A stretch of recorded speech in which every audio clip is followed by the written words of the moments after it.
Et donc là je vois que l'heure elle se rapproche, donc je suis en panique totale. J'ai vraiment paniqué. J'étais en mode je suis dans la merde. Mais j'étais tellement dans le rush de ce devoir maison et dans le fait que j'allais pas y arriver, etc. que j'avais oublié que je commençais plus tard en fait.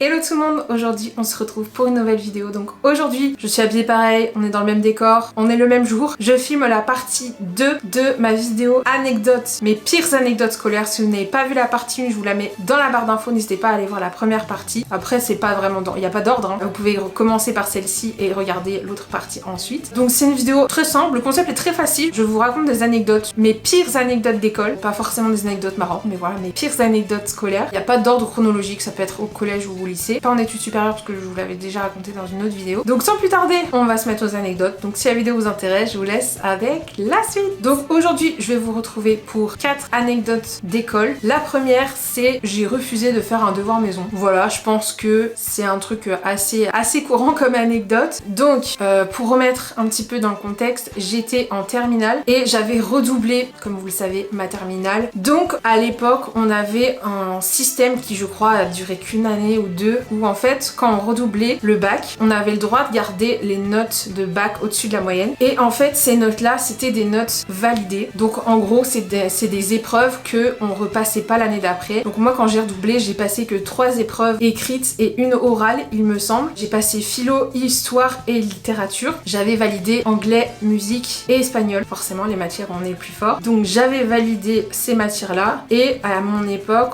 pour le bac d'espagnol on devait faire un dossier.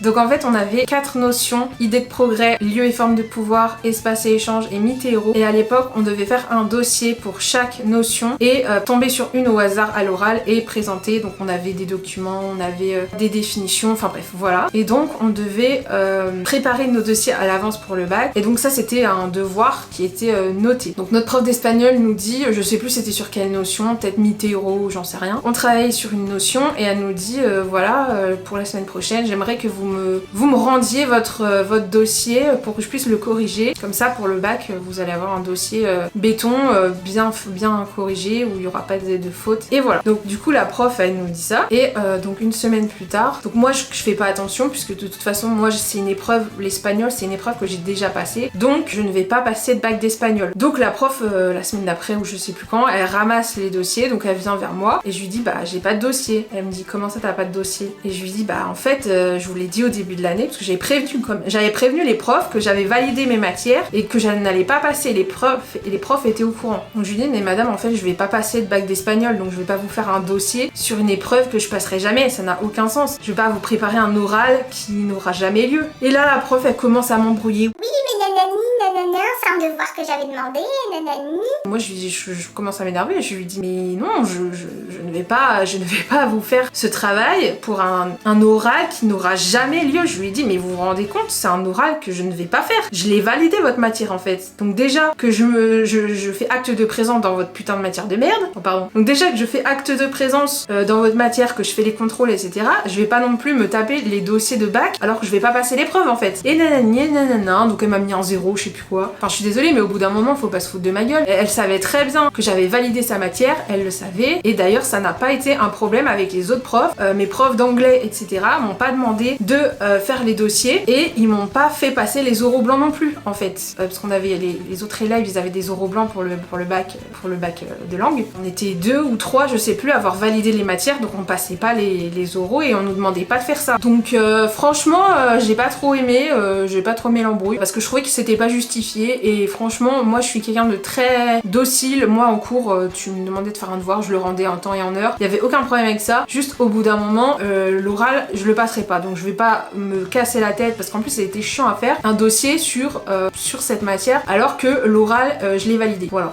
Dites-moi ce que vous en pensez en commentaire, mais enfin moi je trouve que c'était abusé, c'était juste pour m'emmerder en fait. Ensuite, prochaine anecdote, je me suis levée à 4h du mat pour rendre un devoir maison. Alors, donc là j'étais en quelle année? J'étais en 4ème, je sais plus quel âge j'avais, entre 5e et 3e. Je sais plus quelle classe j'étais. Donc comme beaucoup ont eu, je pense, au collège, on devait faire ce qu'on appelle des devoirs maison en maths. Donc la prof ou le prof nous donnait un énoncé, on devait faire tout l'énoncé à la maison. Et comme moi je suis une brêle en maths, c'était un enfer pour moi, je détestais. Et on avait, je sais pas, 2 semaines pour le faire et on devait le rendre à une certaine date. Moi, comme je déteste les maths, je repousse. Et au bout d'un moment, on est la veille du rendu du devoir maison de maths. Et là, je me dis, bah j'ai pas le choix. Si je veux pas avoir 0, faut que je fasse quand même ce devoir maison. Tant pis. Même si j'y passe toute la nuit, donc je l'avais commencé un petit peu la veille. Et je me dis, comme il me reste pas beaucoup de temps, je vais me lever à 4h du matin et je vais faire mon devoir de 4h à... je commençais à 8h30, je partais à 8h à peu près, pour être sûre d'être à l'heure. Donc de 4h du matin à 8h, je vais faire mon devoir de maths et puis voilà, comme ça j'aurai quelque chose à rendre. Donc je me lève à 4h du matin, la tête dans le... voilà. Et donc j'essaye tant bien que mal de faire ce devoir de maths, alors j'en ai pas du tout envie, mais j'ai pas envie de me taper un 0. Enfin bref, et puis de toute façon j'essayais de chercher un petit peu les réponses dans les manuels, dans les trucs, enfin voilà. J'essayais quand même de faire, hein, j'ai essayé. Et donc je me lève à 4h du mat et au bout d'un moment je vois que j'avance pas. En fait j'essayais vraiment de faire les exercices et comme je comprends rien en maths, je n'y arrivais pas. Et donc là je vois que l'heure elle se rapproche, donc je suis en panique totale. Vraiment j'ai vraiment paniqué. J'étais en mode je suis dans la merde. Et au bout d'un moment j'étais persuadée que je commençais à 8h30. Pour ça que je m'étais levée à 4h du mat, hein, d'ailleurs sinon je me serais pas levée aussitôt. J'étais persuadée que je commençais à 8h30 et là je regarde mon emploi du temps et en fait je commençais à 10h. Mais j'étais tellement dans le rush de ce devoir maison et dans le fait que j'allais pas y arriver, etc., que j'avais oublié que je commençais plus tard en fait. J'avais oublié, donc je me suis levée un peu à 4h du mat pour... enfin pas pour rien mais voilà. Et donc quand je me suis rendu compte de ça, j'étais soulagée et donc du coup j'ai pu terminer mon devoir tranquillement. J'avais quand même 2 heures en plus, donc ce qui est pas rien. Bon je sais plus ma note, etc., hein, ça j'ai oublié, hein, c'était il y a 15 ans. Mais franchement, si on peut apprendre une leçon de ça, ne faites pas vos devoirs au dernier moment. Jamais. Parce que le stress que j'ai eu, franchement, je crois que je l'ai plus jamais eu après. Et à chaque fois, j'ai fait mes devoirs un peu en avance. Après, au lycée, j'ai un petit peu oublié ça parce que j'ai des souvenirs de moi qui me lève à 5h du mat au lycée pour faire mes devoirs. Mais, pour ma défense, tous les devoirs que j'ai, des devoirs maison, hein, j'entends. Tous les devoirs maison, donc les dissertes, les commentaires de texte, machin, que j'ai fait à 5h du mat juste avant d'aller en cours, à chaque fois, j'ai eu des super notes. Donc, je sais pas, le fait d'être dans le stress et tout ça, ça me donne des idées et du coup, c'est des bonnes idées. Donc, franchement, je vous conseille pas du tout d'être dans le stress. On est beaucoup plus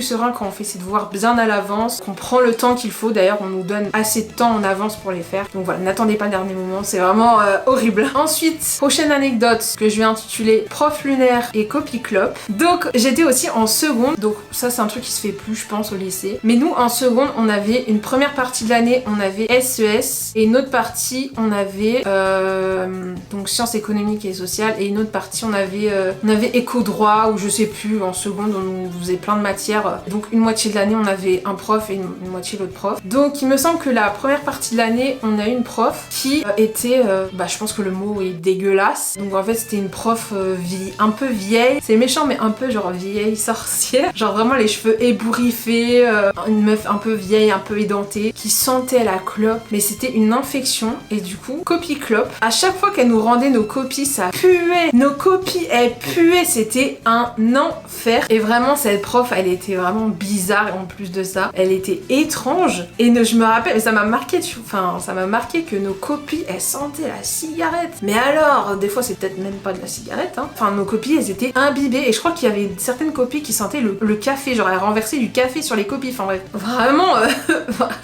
un sacré personnage. Et enfin, deuxième partie de l'anecdote, donc la deuxième partie de l'année, on a eu un prof d'éco-droit. Alors lui, mais alors c'était un prof mais lunaire, mais j'ai jamais vu ça. Déjà, il y a deux choses à propos de ce prof. Premièrement, donc c'était un prof qui était vieux, il avait au moins 40-50 ans. Et en fait, donc on l'a eu de janvier à le deuxième semestre de l'année quoi. Et en fait, on l'avait tous les vendredis après-midi, je me rappelle. Et en fait, on s'est rendu compte, on peut pas savoir la vie privée des gens. Mais ce prof, je suis désolée, mais il était habillé tous les jours pareil et je pense pas qu'il avait plusieurs fois les mêmes vêtements. Je veux pas juger, je veux pas lui inventer une vie ou quoi que ce soit, mais enfin tous les jours il était habillé de la même façon, ça faisait peur. Je crois qu'il avait un habit de rechange, mais enfin il avait un pull vert et un pull bleu quoi. Mais sinon c'était vraiment toujours, il était habillé toujours pareil et vraiment, mais ça nous perturbait nous. Enfin je sais pas, on trouvait ça bizarre. Ce prof il était lunaire. J'ai pas d'autre mot que lunaire. Vraiment, il était dans son truc, il faisait son cours. Déjà dans son cours, personne écoutait. Je m'inclus dedans, hein. parce que ça m'intéressait pas le droit, enfin l'éco-droit. Donc on avait des gens dans la classe qui jouaient aux cartes dans son cours. Ils jouaient aux cartes et il y en avait qui lançaient dans la classe des avions en papier. Le prof n'a jamais rien dit. Jamais il a dit quoi que ce soit sur ça. On bavardait, personne n'écoutait son cours, personne ne prenait de notes. Il était dans son délire quoi. Il faisait son cours et basta. Il y a deux mini-anecdotes dans l'anecdote. Donc une fois, personne n'avait pris le comment ça s'appelait déjà? Le cahier de classe ou l'espèce de petite pochette où il y avait la liste d'appels. On en avait une par classe. Et les gens qui étaient responsables avaient oublié de le prendre parce qu'ils en avaient besoin pour faire l'appel. Quand même, ils faisaient l'appel. Hein. Et du coup, moi, je me propose, je dis, je vais chercher le cahier d'appel, le carnet d'appel. Je sais plus comment ça s'appelle. Je sors de la classe. Je lui demande limite, je lui demande même pas. Je lui dis juste, monsieur, je vais faire ça. Je lui demande pas en fait. Donc je sors de la classe. Je vais chercher le carnet d'appel et enfin, il fallait aller le chercher à la vie scolaire. Et nous, on était dans un bâtiment qui était à l'opposé de la vie scolaire. Donc en fait, il fallait sortir du bâtiment, descendre des escaliers, fallait marcher. Après, il y avait la vie scolaire. Enfin bref, c'était assez loin. Et nous, on était au dernier étage. Donc voilà, ça prenait vraiment du temps. Et en fait, quand je suis allée chercher ce carnet, quand je suis revenue, j'ai croisé des potes à moi dans la cour. Je suis allée discuter avec mes potes parce que j'en avais rien à faire. Vraiment, je suis allée discuter avec eux. J'ai bavardé, voilà, pendant 5 minutes au calme, alors que j'étais censée être en cours. Et après, je suis revenue comme si de rien n'était. Le prof, il a même pas remarqué que j'étais partie au moins, je sais pas, 10-15 minutes quoi. Un truc de fou. Et donc, l'anecdote la plus ouf avec ce prof complètement lunaire, c'est que il faisait son cours. Donc nous, on s'en fichait tellement que pendant son cours, on prenait des photos avec nos téléphones, on sortait nos téléphones, on prenait des photos. Il y en a qui jouaient aux cartes, personne n'écoutait, il y en a qui écoutaient de la musique. Enfin, c'était vraiment un truc improbable. Et donc en fait, chaque semaine, on parlait entre nous dans la classe et on disait mais c'est pas possible, mais ce prof, limite, tu t'allonges par terre, il remarquerait même pas quoi. Et donc il y a un élève, à un moment donné, il essaye de le faire réagir parce qu'il se passe tellement de choses dans son cours et il remarque rien. Il fait aucune réflexion sur ce qui se passe alors que c'est complètement le bordel. Il y a des gens qui se lèvent, qui se barrent pendant son cours, enfin bref, c'est n'importe quoi. Et donc t'as un élève qui s'est allongé, en plein milieu, donc entre les rangs, il s'est allongé par terre, vraiment. Et le prof, il parlait et en marchant, il a enjambé, je vous jure que c'est vrai. Vous allez pas me croire, mais je vous jure que c'est vrai. Il a enjambé le gars, donc il est passé comme ça, hop, il est passé par-dessus lui et il a continué à parler de son cours comme si ça n'existait pas. Mais vraiment, mais c'était lunaire, j'ai pas d'autre mot. Franchement, ce prof, c'était vraiment n'importe quoi. Je crois que j'avais noté 2 pages de cours pendant toute l'année. Bref. Et enfin, la dernière anecdote. La dernière anecdote, c'est, je vous l'avais déjà raconté, quand je suis allée au rattrapage du bac de philo. En rattrapage, j'ai pris philo et littérature, qu'il fallait choisir 2 matières. Et donc, il se trouve que en philo, j'avais eu 10 sur 20. Et donc, le prof qui m'a fait le rattrapage, donc voilà, il m'appelle machin. Il m'appelle dans la salle pour me faire passer le rattrapage. Et il dit, ouais, on va rattraper la catastrophe. Comme une débile. Et moi, j'aurais dû la fermer. Je suis trop bête. Donc moi, je dis, ah bah non, ça va, j'ai eu 10. Mais ferme-la. Qui t'a dit de l'ouvrir? Heureusement, j'ai eu mon bac après ça. Mais enfin bref, j'ai ouvert ma gueule alors que franchement, j'aurais dû la fermer. J'ai dit, ah non, ça va, j'ai eu 10. En mode, je me la pète devant le prof de philo. Alors que 10, c'est pas du tout une super note. Mais coef7, c'est assez bien. Donc j'ai dit ça, je suis vraiment stupide. Et une deuxième mini anecdote. Donc comme je vous ai raconté je sais plus si c'était dans mon autre vidéo ou dans cette vidéo là, je sais plus. Donc j'avais validé anglais, espagnol, musique en matière. Sauf que en fait, comme moi j'étais en spécialité anglais, j'avais 3 matières d'anglais avec 2 profs différents. Donc j'avais ma spé anglais, donc c'était anglais approfondi. Donc là c'était un coef, un gros coef 8 je crois au bac. J'avais anglais LV1, donc anglais de base, et j'avais littérature étrangère qui s'appelait Le à l'époque. Oui, le nom est drôle, mais voilà, donc c'était littérature, donc on étudiait des auteurs, des livres, voilà, on a étudié Orgueil et Préjugés, Gulliver, voilà, Alice au Pays des Merveilles, enfin voilà, des auteurs anglais quoi. Tous ces auteurs étaient liés à des notions, donc on avait la notion de l'imaginaire, on avait la notion le réel, enfin le fantastique, je sais plus, enfin bref, on avait plein de notions reliées à des auteurs. Et donc comme moi j'avais validé l'anglais, bah, j'adorais aller en cours d'anglais parce que j'avais eu des profs super franchement, mais je faisais pas trop les devoirs, déjà je faisais pas les devoirs, les dossiers d'oraux, je les faisais pas parce que dans ma tête j'avais validé. Et il se trouve que c'est véridique, hein.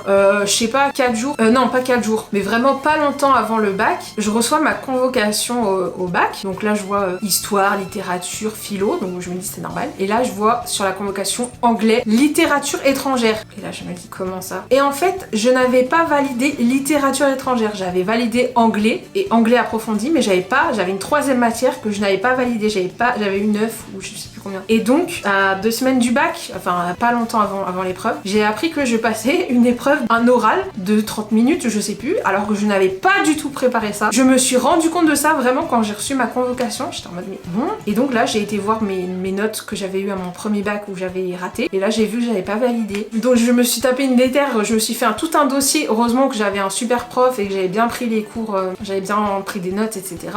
Dans l'année, et du coup je me suis fait un dossier en urgence, vraiment je l'ai terminé genre 4 jours avant le bac et après j'ai dû l'apprendre.